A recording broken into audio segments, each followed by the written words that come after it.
ওই ছেলেগুলো আমাকে অনেক টাকা দিয়ে এক রাতের জন্য নিয়ে গেল। 5টা ছেলেই যখন আমার শরীরটা নিয়ে তাদের সুখ নিচ্ছিল, তখন হঠাৎ তাদের ষষ্ঠ বন্ধু এসে হাজির। কিন্তু সে রুমের ভিতরে ঢুকতেই তার কণ্ঠ দিয়ে আওয়াজ বেরিয়ে এলো, কেননা অবস্থার জন্য একজন মানুষ এমন কিছু করতে বাধ্য হয় যা সে কখনো চিন্তাও করেনি, বা অন্য কথায় কখনো কখনো অনেক স্বপ্ন একজন মানুষকে শেষ করে দেয়। আর আমিও কখনো পূরণ না হওয়া স্বপ্নের আশায় বেরিয়ে পড়ি। আমি রাত 12টার পর থেকে তাদের ছোট্ট ঘরে বিছানায় শুয়ে আছি। একের পর এক ছেলেরা আমাকে শেষ করে দিচ্ছিল। ব্যথা অনেক ছিল, কিন্তু এই সবই আমি নিজের ইচ্ছায় গ্রহণ করেছি। না আমার পোশাকের হুঁশ ছিল, না আমার শরীরের ব্যথার হুঁশ ছিল। দুটি ছেলেই আমার অবস্থা এমন করে দিয়েছে যে আমার সব শরীর অনেক ব্যথা হয়ে গিয়েছে। শুধু এই ভেবেই আমার মন কেঁপে উঠছিল যে এরপরে আরো 3টা ছেলে আসতে চলেছে। তাদের লোভ ছিল অনেক, এবং আমাকে তাদের আনন্দের সহিত সময় দিতে হবে। আমি কল্পনাও করিনি যে আমার জীবনে এমন একটি রাত আসবে। এইসবই অনেক টাকার বিনিময়ে মজা করছিল, তাই আমাকে পিছিয়ে যাওয়ার প্রশ্নই আসে না। আমার দায়িত্ববোধ এবং আমার পরিবারের স্বপ্ন আমাকে এই রাস্তায় নিয়ে এসেছে, তাই আমি এক রাতে 5 ছেলের সাথে রাত পার করতে রাজি হয়েছিলাম। সাধারণ পরিস্থিতিতে কোনো মেয়ের পক্ষে এরকম ভাবাও সম্ভব নয়, কিন্তু আমি যে জায়গায় দাঁড়িয়ে আছি এই সিদ্ধান্ত নিতে আমার অনেক বেশি সময় নেয়নি। তারা সবাই সুস্থ সবল ছেলে ছিল, যাদের শক্তির কাছে আমি কিছুই না। 2 ছেলেই আমাকে মুহূর্তের মধ্যে শেষ করে দিচ্ছে, তাদের লোভ ছিল অনেক বেশি। এই প্রথম কোনো ছেলের ছোঁয়া পেয়েছিলাম আমি। দ্বিতীয় ছেলেটি চলে যাওয়ার সাথে সাথে তৃতীয় ছেলেটি ঘরে প্রবেশ করল। আমি একটা নিঃশ্বাস নিয়ে বললাম, আমি একটু সময় চাই, কিন্তু সে বলল আমার কাছে সময় নেই, আমার অন্য বন্ধুরা বাইরে বসে অপেক্ষা করছে। তার কথা শুনে আমার চোখে পানি চলে এলো। সে সাথে সাথে আমার দিকে এগিয়ে এলো। আমার চোখের পানি উপেক্ষা করে সে আমার উপরে ভেঙে পড়তে থাকলো। আমার শরীর সহ্য করার শক্তি হারাচ্ছিল। আমি বারবার চেষ্টা করলাম ওকে আমার থেকে দূরে পাঠিয়ে দিতে, কিন্তু সে ততই আমার উপরে আধিপত্য বিস্তার করতে থাকলো। মনে হলো যেন সে এই খেলাটা উপভোগ করছে। আমি যখন তাকে সরিয়ে দিতাম, সে ততই আগের চেয়ে অনেক বেশি উৎসাহ নিয়ে আমার কাছে আসতো। তাই এখন আমি ওকে থামাতে চেষ্টা না করে চুপ করে সহ্য করে যাচ্ছিলাম আমার উপরে হওয়া এই কাজটা। 1.5 ঘন্টা ধরে সে তার সুখ মেটাতে থাকলো, আর যাবার সময় আমার শরীরে দাগ দিয়ে বলল সুযোগ পেলে আবার আমার সাথে সময় পার করতে আসবে। সে চলে যাওয়ার পরে আমি আমার শরীরের দিকে তাকিয়ে অবাক হয়ে উঠলাম। শরীরের এমন কোনো অংশ নেই যেখানে দাগ নেই। তৃতীয় ছেলে তো আমাকে সবচেয়ে বেশি কষ্ট দিয়েছে। বিভিন্ন স্থানে তার দাগের চিহ্ন ছিল, এবং তারপরের 2 ছেলেও ঘণ্টাখানেক আমাকে তাদের সুখের শিকার বানালো। তারা আমার প্রতি বিন্দুমাত্র দয়া দেখায়নি, এবং কেন দেখাবে?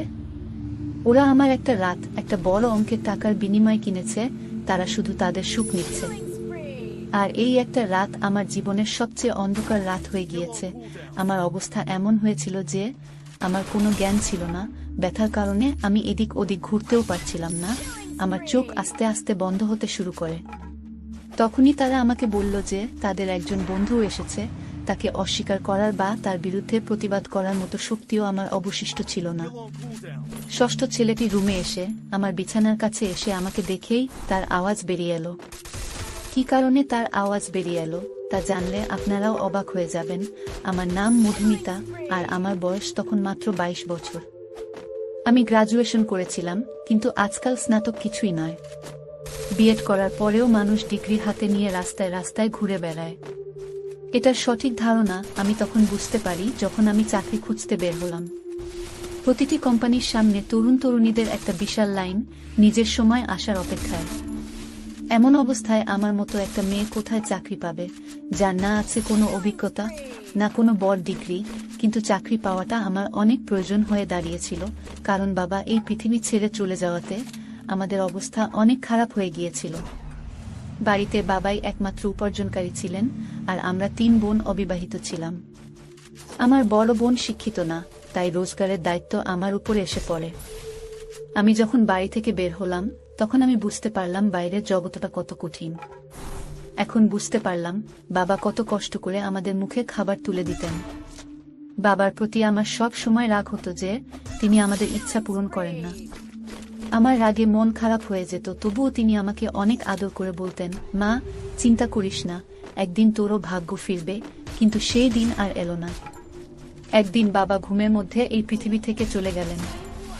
যখন সকালে আমরা বুঝতে পারলাম যে বাবা আর আমাদের মধ্যে নেই, তখন আমরা বুঝতে পেরেছিলাম যে বাবা আমাদের জন্য কতটা ছিলেন। অন্তত তিনি আমাদের লোকের খারাপ দৃষ্টি থেকে রক্ষা করতেন, আর খাবারের মতো মৌলিক জিনিস থেকে বঞ্চিত ছিলাম না। বাবা এই পৃথিবী থেকে চলে যাওয়ার পরে কয়েকদিন পর্যন্ত আমাদের প্রতিবেশী ও পরিবারের সদস্যরা আমাদের সাহায্য করেছিল, কিন্তু আস্তে আস্তে সবাই যার যার জীবন নিয়ে ব্যস্ত হয়ে পড়ল। আজকের যুগে কে কাকে খাওয়াতে পারে? আমি চাকরির খোঁজে বাড়ি থেকে বেরোতে বাধ্য হয়েছিলাম, এবং আমি বুঝতে পেরেছিলাম যে বাইরের জগৎ মেয়েদের জন্য কতটা কঠিন। আমি কোনো কোম্পানিতে চাকরি পাইনি। প্রতিটি কোম্পানির বাইরে হাজার হাজার ছেলে দাঁড়িয়ে আছে। আমি স্কুলের দিকে গেলাম। যখন আমি ঘুরলাম, সেখানের অবস্থা আরও খারাপ। অর্ধেক দিনের বেশি কাজ করার পরিবর্তে মাসে মাত্র ৬,০০০ টাকা পাওয়া যেত। সংসার খরচেই সব টাকা শেষ হয়ে যেত। এতেও স্কুলের মালিক আমাকে আমার অভিজ্ঞতার কথা জিজ্ঞেস করলে আমি চুপ হয়ে যেতাম। অনেক খোঁজাখুঁজি করেও কোনো কাজ পেলাম না, তাই আমার এক বন্ধুর ভাইয়ের মাধ্যমে আমি একটি পিৎজা হাউসে ওয়েটারের চাকরি পাই।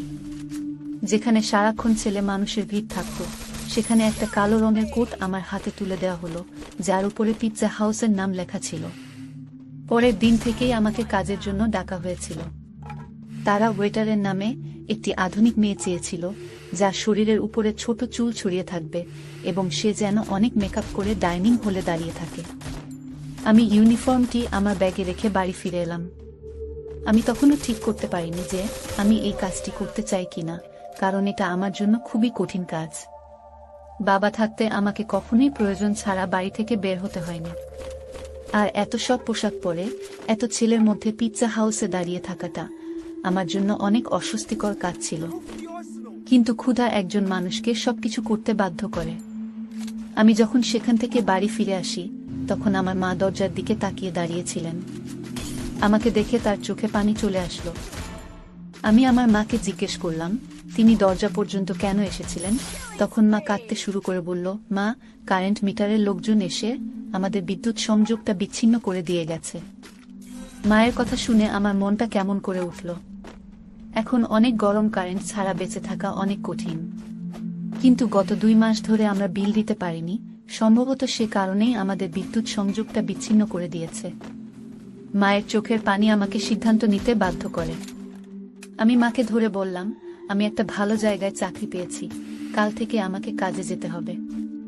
মা আমার মাথায় হাত রেখে বললেন, এখন তুই আমাদের ভরসা, আর তোকেই তোর 2 বোনের বিয়ের ব্যবস্থা করতে হবে।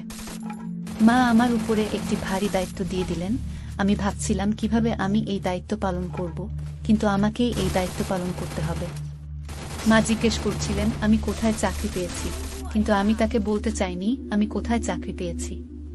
তাই আমি মাকে বললাম যে আমি একটি বড় কোম্পানিতে একটি ভালো চাকরি পেয়েছি। আমার কাজের সময় ছিল বিকাল 3টা থেকে বিকাল 11টা পর্যন্ত। আমি অনেক কষ্টে মাকে এই কথাটা বলেছিলাম। আমার চাকরির সময় জেনে তিনি অবাক হয়ে আমার দিকে তাকাতে থাকলেন যে এটা কোনো কোম্পানি যেখানে বিকেল 3টায় তোকে কাজে ডাকে। আমি মিথ্যা বলেছিলাম যে এটা একটা মাল্টিন্যাশনাল কোম্পানি, এখানে 24 ঘন্টা কাজ চলে। এই সময়ে আমাদের টাকার এত প্রয়োজন ছিল যে তিনি আমাকে প্রশ্ন করার পরিবর্তে আমার মা আমাকে অনেক আশীর্বাদ করলেন। পরের দিন দুপুর 2টায় পিৎজা হাউসের জন্য বেরিয়ে পড়লাম। আমি কি জানতাম এখান থেকে আমার ভাগ্য আমাকে কোথায় নিয়ে যাবে। পিৎজা হাউসে আসার পর ইউনিফর্ম চেঞ্জ করছিলাম। ম্যানেজার আমাকে পিৎজা হাউসের দরজার কাছে দাঁড় করিয়ে বললেন, আজ তোমার প্রথম দিন, তাই তুমি আসা যাওয়ার সবাইকে সম্মানের সাথে স্বাগত জানাবে। তারপরে আমার দিকে তাকিয়ে সে রেগে বলল, এটা কি রকম হলো, আগে তুমি তোমার মেকআপ করো। ম্যানেজারের কথা শুনে আমি টেনশনে পড়ে গেলাম, কারণ আমার মেকআপ ছিল না। সেখানে উপস্থিত আরেকটি মেয়ে তার মেকআপ নিয়ে সে আমাকে দ্রুত মেকআপ করে দিয়েছিল, এবং তারপরে আমি যখন আয়নায় নিজেকে দেখলাম আমি অবাক হয়ে গেলাম। আমি জানতাম না যে আমি এত সুন্দর। আমার শরীরের রং সাদা, কিন্তু একটু মেকআপ করার পর আমি অনেক উজ্জ্বল হয়ে উঠলাম। আয়নায় নিজেকে দেখছিলাম, তখন মেয়েটি বলতে শুরু করলো যে এই লোকগুলো তোমাকে শুধু তোমার সৌন্দর্যের জন্য এখানে রেখেছে, নইলে কাজ করার জন্য তো অনেক লোক আছে। আমি জানলাম যে আমি আমার যোগ্যতার জন্য নয়, আমার সৌন্দর্যের কারণে এই কাজটি পেয়েছি। কাজের প্রথম দিনটি আমার জন্য অনেক কষ্টের ছিল। আমি বিকাল ৩টা থেকে দরজায় দাঁড়িয়ে আছি, এখানে আসা ছেলে মেয়েদের স্বাগত জানাচ্ছি। মহিলাদের সংখ্যা অনেক কম, বেশিরভাগ ছেলেরাই আসছিলেন। শেষের দিকে আমার পায়ে অনেক ব্যথা ছিল। তারপরেও বাসে করে রাত 12টার দিকে বাড়িতে পৌঁছালাম। মা জেগে আমার জন্য অপেক্ষা করছিল। আমি মায়ের সাথে বসে খাবার খেয়ে তাড়াতাড়ি বিছানায় শুয়ে পড়লাম। আমি বাবাকে অনেক মিস করছি। বাবা আমার বেশিরভাগ দুঃখ সামলাতেন, তবুও আমি সবসময় তার সাথে এটা সেটা নিয়ে রাগ করতাম। আমি পায়ের ব্যথায় অনেক কষ্ট করতে করতে বুঝতেই পারিনি কখন ঘুমিয়ে পড়েছি। পরের দিন আবার 2টার দিকে বাসা থেকে বের হলাম। আজ আমাকে দরজার কাছে দাঁড় না করিয়ে অর্ডার নেওয়ার কাজটি দেওয়া হয়েছিল। এই কাজটা আমার কাছে কিছুটা সহজ মনে হয়েছিল, কিন্তু কিছু সময় পরে বুঝেছিলাম এই কাজটা মোটেও সহজ নয়। আমি যার কাছে অর্ডার নিতে যেতাম, প্রায়ই ছেলেরা আমার মাথা থেকে পা পর্যন্ত তাকিয়ে হাসত এবং জবাবে আমাকেও হাসতে হতো, কারণ এটাই আমার কাজের নিয়ম। তারা ইচ্ছাকৃতভাবে অর্ডার দিতে অনেক সময় নিত। মাঝে মাঝে অর্ডার দেওয়ার সময় আমার এত কাছে আসত যে আমার নিঃশ্বাস বন্ধ হয়ে যেত। এখন আমি ভালোই বুঝতে পারছি যে এই পিৎজা হাউসটি ওয়েটারের কারণেই চলত। এখানে আসা বেশিরভাগ ছেলেই আসত শুধুমাত্র মেয়েদের জন্য। দিনগুলো এভাবেই চলে যাচ্ছিল এবং আমি এখানে কাজ শুরু করার 1 মাস হয়ে গেল। সেই 1 মাসে অনেক কিছু ঘটে যা আমার জন্য অনেক অদ্ভুত ছিল। ছেলেদের অর্ডার দেওয়ার অজুহাতে কাছে আসা এবং ডবল মিনিং যুক্ত শব্দ ব্যবহার করা। কিন্তু এই চাকরির সবচেয়ে ভালো জিনিস হলো বেতন ছাড়াও এই 1 মাসে অনেক টিপের টাকা জোগাড় হয়েছিল। সেই টাকা আমি বিদ্যুতের বিল দিতে ব্যবহার করি। আস্তে আস্তে পিৎজা হাউসের পরিবেশে খারাপ হয়ে পড়ি। প্রতিদিন সন্ধ্যায় 5 জন ছেলে পিৎজা খেতে এসে কোনার টেবিলে বসত। সেই টেবিলটা ছিল আমার ভাগে। আমি প্রতিদিন তাদের কাছে অর্ডার নিতে যেতাম। তারা 5 জনই 24 বছর থেকে 25 বছরের ছেলে, যারা আমার দিকে গভীরভাবে তাকাত। আজও যখন আমি তাদের কাছে অর্ডার নিতে গেলাম, তাদের একজন জিজ্ঞেস করে, তুমি এখানে বাধ্য হয়ে কাজ করতাই না?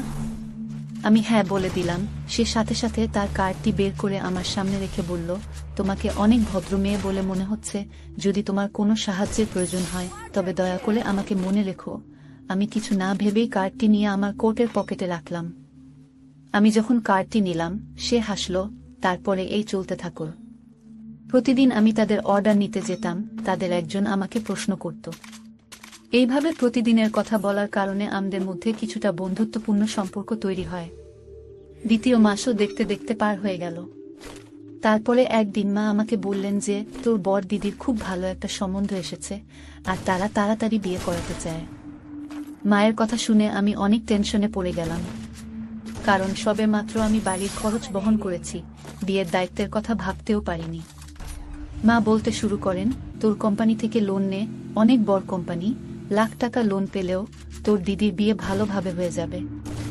আমার বর দিদি 24 বছর বয়সী এবং মা তাকে নিয়ে অনেক টেনশনে ছিলেন। এখন আমি কিভাবে মাকে বলবো যে আমি পিৎজা হাউসে ছোট একটা চাকরি করি? আমি কিভাবে লাখ টাকা জোগাড় করব? তাই আমি মায়ের কথার কোনো রিপ্লাই দেইনি। কিন্তু মায়ের চোখে আসার আলো স্পষ্ট দেখতে পাচ্ছিলাম আমি। আমার মা নিশ্চিত ছিলেন যে আমি কোম্পানি থেকে লোন পাব। আর আমি ভাবছিলাম আমার মিথ্যা আমাকে কিভাবে ফাঁসিয়ে দিয়েছে। পরের দিন আমি কাজের সময় সারাক্ষণ টেনশনে ছিলাম, যেটি আমার সাথে কাজ করা মেয়েটি লক্ষ্য করেছিল। সে আমাকে বলল, মধুমিতা, তোমার অনেক মন খারাপ মনে হচ্ছে। আমি তাকে বলেই দিলাম আমার বর দিদির বিয়ে দিতে হবে, কিন্তু আমার কাছে এত টাকা নেই। আমার কথা শুনে সে বলল, তাহলে এত খরচ করার কি দরকার? কোনোরকম ভাবে বিয়ে দিয়ে ছেড়ে দাও। ওর কথা শুনে আমি চিন্তায় পড়ে গেলাম। ও ঠিকই তো বলছে, এত বড় করে করার কি দরকার? বাড়িতে এসে মাকে পরামর্শ দিলাম দিদিকে সাধারণভাবে বিদায় দিতে, কিন্তু আমার কথা শুনে মা বলতে শুরু করেন যে আমাদের অবস্থার কথা সবাই জানে না। ছেলের পরিবার আগে থেকেই টাকার একটা লম্বা লিস্ট ধরিয়ে দিয়েছে। আর এখন যদি তোর দিদিকে খালি হাতে বিদায় দেই, তাহলে ওর শ্বশুরবাড়ির লোকেরা সারা জীবন ওকে কথা শোনাতে থাকবে। মায়ের কথা শুনে আমি রেগে গিয়ে বললাম, দিদির এমন জায়গায় বিয়ে দেওয়ার কি দরকার? আমার কথা শুনে তিনি রেগে গিয়ে বললেন, অনেক কষ্টে একটা ভালো সম্বন্ধ এসেছে, তাতেও তুই দোষ খুঁজছিস। আজ যদি তোর বাবা বেঁচে থাকতেন তাহলে এসব নিয়ে আমাকে ভাবতে হতো না। যে কোনো উপায়ে তিনি মেয়ের বিয়ের টাকা জোগাড় করতেন। মায়ের চোখে পানি দেখে আমার মনে অনেক কষ্ট পেলাম। তিনি তো ঠিকই বলেছেন, বাবা বেঁচে থাকলে কোনো না কোনোভাবে টাকা জোগাড় করতেন। আমি মাকে ধরে কথা দিলাম যে আমি তাড়াতাড়ি টাকার ব্যবস্থা করে দেব। আমি নিজেও জানতাম না এত টাকা কোথায় পাবো আমি। বাবার ছায়া সত্যি সন্তানের জন্য বড় আশীর্বাদ। তারা নিজের জীবনের ঝুঁকি নিয়েও সন্তানকে জীবনের সব সুখ দেয়। আমার পক্ষে বাবার জায়গাটা নেওয়া অনেক কঠিন ছিল। এইভাবে টেনশনেই দিনগুলো পার হয়ে যাচ্ছিল। পিৎজা হাউসের ম্যানেজারের সাথে টাকার কথা বলেছিলাম, কিন্তু আমার কথা শুনে তিনি এমনভাবে আমার দিকে তাকালেন যে আমি নিজেই মাটিতে পড়ে যেতে চাইলাম। ওই ছেলেগুলো প্রতিদিন পিৎজা খেতে আসতো। আমি ওদের অর্ডার নিতে সেখানে গেলে ওদের একজন জিজ্ঞেস করল, কি ব্যাপার, আজ তোমাকে অনেক বিষণ্ণ দেখাচ্ছে কেন জানি না। তার কথা শুনে আমার চোখে পানি চলে এলো। সে বারবার বলতে থাকলো আমার সমস্যা তাকে জানাতে। না চাইলেও আমি তাকে আমার সমস্যার কথাটা বললাম, কারণ আমিও এমন একজনকে খুঁজছিলাম যার সাথে আমি আমার অনুভূতি এবং কষ্ট শেয়ার করতে পারি। আমার কথা শুনে তার মুখে হাসি ফুটে উঠল এবং বলল, তুমি এত ছোট একটা ব্যাপারের জন্য মন খারাপ করেছো কেন? আমরা তোমাকে আমাদের কার্ড কি জন্য দিয়েছিলাম, যাতে কোনো সমস্যা হলে তুমি আমাদের মনে রাখতে পারো। আমি অবাক চোখে তাকিয়ে রইলাম। আমি কল্পনাও করতে পারিনি যে ওই 5 অপরিচিত ছেলে আমাকে টাকা দিতে পারে, কিন্তু তারা 5 জনই সাথে সাথে আমাকে লাখ টাকা অফার করলো। আমি তাদের দিকে তাকিয়ে রইলাম। সে বলল যে 20,000 টাকা দেওয়া তাদের জন্য কোনো ব্যাপার না, তবে আমাকেও তাদের জন্য কিছু কাজ করতে হবে। তাদের কথা শুনে আমি অনেক সময় ধরে চেষ্টা করেও বুঝতে পারলাম না আমি ওদের কি কাজ করতে পারি। তারপরে আমি অবাক হয়ে গেলাম এবং বললাম যে আমি একটা বড় পরিবারের মেয়ে নয়, আমি কোনো খারাপ কাজ করতে পারবো না। তারা হেসে বলল যে আমরা শুধু প্রস্তাব দিয়েছি, অ্যাকসেপ্ট করা বা না করা তোমার ইচ্ছে, কিন্তু আজকের সময় নিজের হলেও কেউ তোমাকে 1 লাখ টাকা দিবে না। কথা তো তাদেরও ঠিক, কিন্তু আমি আমার সব হারিয়ে লাখ টাকা পেতে চাইনি, তাই আমি তাদের না করে দিলাম। যখন বাড়ি ফিরলাম তখনও মা ও দিদি আমার জন্য অপেক্ষা করে বসেছিলেন। মা জানান দিদির শ্বশুর বাড়ির লোকজন 1 মাস পর বিয়ের কথা বলছে এবং তারা তাদের ছোট ছেলের জন্য দিদির পাশাপাশি মেজ দিদিকেও তাদের বাড়ির বউ করতে চায়। এতে এক খরচে 2 বিয়ে হয়ে যাবে। মেজ দিদির সম্বন্ধের কথা শুনে খুশি হয়েছিলাম, কিন্তু 1 মাসের কথা শুনে আমার জীবন শেষ হয়ে যাচ্ছিল। টাকার কোনো খবর নেই আর মা আশায় রয়েছেন। আমি একবার দিদির মুখের দিকে তাকালাম। অনেকদিন পরে সেখানে খুশির আভা দেখতে পেলাম। আমি আমার দিদির শ্বশুর বাড়ির লোকেদের সাথেও দেখা করেছি, সত্যি তারা অনেক ভালো মানুষ, কিন্তু আজকের সময় টাকা ছাড়া কে মেয়ে বিদায় করে তারাও এই সমাজেই বাস করে। আমি চিরকাল আমার বোনেদের সুখ দেখতে চেয়েছিলাম। আমি মাকে বললাম, তুমি বিয়ের সব কিছু ঠিক করো, টাকার ব্যবস্থা হয়ে যাবে। আমার কথা শুনে ঘরে খুশির জোয়ার বইল, কিন্তু তারা জানতো না তাদের এই খুশি আমার সম্মানের বিনিময়ে মিলেছে। পরের দিন আমি সেই 5 ছেলের কথায় রাজি হয়ে যাই। তারা হেসে বলল, আমরা জানতাম তুমি রাজি হবে। তারা 5 জনই প্রস্তাব দিল তারা আমাকে 1 রাতের জন্য তাদের সাথে নিয়ে যাবে। আমি আমার মাকে বললাম যে বছর শেষ হওয়ার কারণে কোম্পানিতে অনেক কাজ আছে, তাই আমাকে কোম্পানিতে 1 রাত থাকতে হবে। আর কোম্পানি আমার লোন পাস করেছে, তাই আমাকে তাদের কথা মানতে হয়েছে। লোন পাস হওয়ার কথা শুনে মা এত খুশি হয়েছিলেন যে তিনি আমাকে রাতে থাকার অনুমতিও দিয়ে দেন। আর আমি পিৎজা হাউস থেকে ছুটির পরে ওই 5 ছেলের সাথে চলে গেলাম। তারা আমার সম্মান নষ্ট করেছিল। যখন ষষ্ঠ ছেলেটি ভিতরে আসে, আমাকে দেখে তার আওয়াজ বেরিয়ে গেল, কারণ সব বিছানা ময়লা হয়ে নষ্ট হয়ে গেছিল এবং আমি জীবনের শেষ নিঃশ্বাস নিচ্ছিলাম। সে সাথে সাথে আমাকে গাড়িতে নিয়ে একটি ছোট হাসপাতালে নিয়ে আসে। সেখানে ডাক্তার তার পরিচিত কেউ ছিল। কয়েক ঘন্টা আইসিইউতে থাকার পরে আমার অবস্থা কিছুটা ভালো হলো, কিন্তু আমার শরীর আমার সম্মান সাক্ষ্য দিচ্ছিল। সেই ছেলেটিও সেই 5 জনের বন্ধু ছিল, কিন্তু তার মধ্যে কিছুটা মানবতা ছিল এবং আমার প্রতি তার দয়া হয়েছিল। নইলে হয়তো আমি ওই বিছানাতেই শেষ হয়ে যেতাম।